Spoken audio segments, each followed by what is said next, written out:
بسم اللہ الرحمن الرحیم۔ موت کی یاد۔ ابو بکر بن عبداللہ مزاحانی رحمۃ اللہ علیہ کہتے ہیں، بنی اسرائیل کے ایک شخص نے بہت زیادہ مال جمع کیا تھا۔ جب مرنے کے قریب ہو گیا تو اپنے بیٹوں سے کہا کہ میرا سارا مال میرے سامنے تو کر دو۔ وہ سب جلدی جلدی جمع کیا گیا۔ بہت سے گھوڑے، اونٹ، غلام وغیرہ سب چیزیں سامنے لائی گئیں۔ وہ ان کو دیکھ کر حسرت سے رو رہا تھا، یہ سب چھوٹ رہا ہے۔ اتنے میں ملک الموت سامنے آ گئی اور کہنے لگے، رونے سے کیا فائدہ ہے؟ اس ذات کی قسم جس نے یہ سب نعمتیں تجھ کو عطا کی، اب تیری جان لے کر جاؤں گا۔ اس نے درخواست کی کہ تھوڑی سی مہلت اگر دے دی جائے تو میں ان چیزوں کو تقسیم کر دوں، پر اب مہلت کا وقت افسوس ہے کہ جاتا رہا، کاش اس وقت سے پہلے تو تقسیم کر دیتا۔ یہ کہہ کر اس کی جان نکال لی۔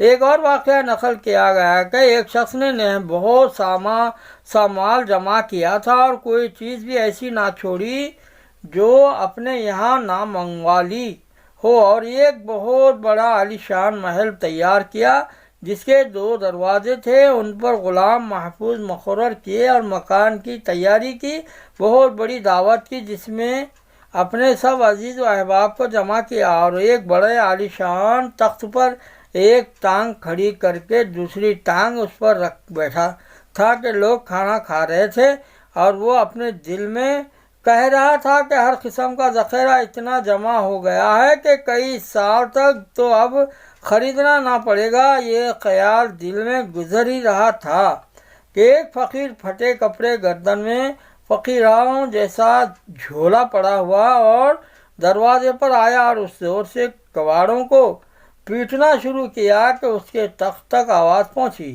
غلام دوڑے ہوئے باہر آئے کہ کون نامعقول ہے، اس سے جا کر پوچھا، یہ کیا بات ہے؟ اس فقیر نے کہا، اپنے سردار کو میرے پاس بھیج دو۔ غلاموں نے کہا کہ ہمارے آقا تجھ جیسے فقیر کے پاس آئیں گے؟ اس نے کہا، ضرور آئیں گے، اس سے جا کر کہہ دو۔ آقا کے پاس گئے اور اس سے قصہ سنایا۔ اس نے کہا، تم نے اس کو اس کے کہنے کا مزہ نہ چکھایا۔ اتنے میں اس فقیر نے دوبارہ پہلے سے بھی زیادہ زور سے کواڑوں کو پیٹا، جس پر درباران دوڑے ہوئے پھر دروازے پر آئے۔ تو اس فقیر نے کہا کہ اس اپنے آقا سے کہہ دو کہ میں ملک الموت ہوں۔ یہ سن کر ان کے ہوش اڑ گئے اور آقا سے جا کر کہا، اس پر بھی مٹی چھت گئی، اور بہت عاجزی سے کہنے لگا کہ اس سے یہ کہہ دو کہ میرے فدیے میں کسی دوسرے کو قبول کر لے۔ اتنے میں یہ فقیر اندر پہنچ گیا اور اس سے کہا کہ تجھے جو کچھ کرنا ہے کر لے، میں تیری روح قبض کیے بغیر واپس نہیں جا سکتا۔ اس نے اپنا سب مال جمع کرایا اور مال سے کہنے لگا، اللہ کی تجھ پر لعنت ہو، تو نے اور تیری مشغولی نے مجھے اپنے مولا کی عبادت سے روک دیا اور اتنا وقت نہ دیا کہ میں کسی وقت یکسوئی سے اللہ تعالیٰ شانوں کو یاد کر لیتا۔ حق تعالیٰ شانوں نے اپنے قدرت سے مال کو گواہی عطا کی۔ اس نے کہا، مجھے لعنت کیوں کرتا ہے؟ میری ہی وجہ سے تو بڑے بڑے بادشاہوں تک ایسے وقت پہنچا جاتا تھا جبکہ نیک لوگ ان کے دروازے سے ہٹا دیے جاتے تھے۔ میری ہی وجہ سے تو نازک عورتوں کی لذتیں حاصل کرتا تھا۔ میری ہی وجہ سے تو بادشاہوں کی طرف رہتا تھا، بادشاہوں کی طرح رہتا تھا۔ تو مجھے برائی کے موقع میں خرچ کرتا تھا اور میں انکار نہیں کر سکتا تھا۔ اگر تو مجھے خیر کے موقع میں خرچ کرتا تو میں تیرے کام آتا۔ اس کے بعد ملک الموت نے ایک دم اس کی روح قبض کر لی۔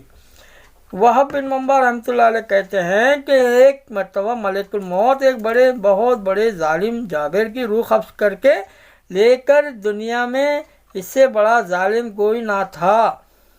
وہ جا رہے تھے، فرشتوں نے ان سے پوچھا کہ تم نے ہمیشہ جانیں قبض کی، تمہیں کبھی کسی پر رحم بھی آیا؟ انہوں نے کہا کہ سب سے زیادہ ترس مجھے ایک عورت پر آیا جو تنہا جنگل میں تھی۔ جب ہی اس کے بچہ پیدا ہوا تھا مجھے حکم ہوا کہ اس عورت کی جان قبض کر لو۔ مجھے اس عورت کی اور اس کے بچے کی تنہائی پر بڑا ترس آیا۔ اس بچے کا اس جنگل میں جہاں کوئی دوسرا نہیں ہے کیا بنے گا؟ کہا کہ یہ ظالم جس کی روح تم لے جا رہے ہو وہی بچہ ہے۔ ملک الموت حیرت میں رہ گئے، کہنے لگے مولا تو پاک ہے، بڑا مہربان ہے، جو چاہتا ہے کرتا ہے۔ حضرت حسن بصری رحمۃ اللہ علیہ فرماتے ہیں جب کوئی شخص مر جاتا ہے اور اس کے گھر والے رونا شروع کرتے ہیں تو ملک الموت اس مکان کے دروازے پر کھڑے ہو کر کہتے ہیں کہ میں نے اس کی روزی نہیں کھا لی، یہ اپنی روزی ختم کر چکا تھا، میں نے اس کی عمر کم نہیں کر دی، مجھے تو اس گھر میں پھر آنا ہے اور بار بار آنا ہے، اتنے سب ختم نہ ہو جائے۔ حضرت حسن رضی اللہ عنہ فرماتے ہیں خدا کی قسم اگر گھر والے اس وقت اس فرشتے کو دیکھیں اور اس کی بات سن لے تو مردے کو بھول جائیں اور اپنی فکر میں پڑ جائیں۔ اللہ ہم سب کی بھی حفاظت فرمائے۔ سبحان اللہ۔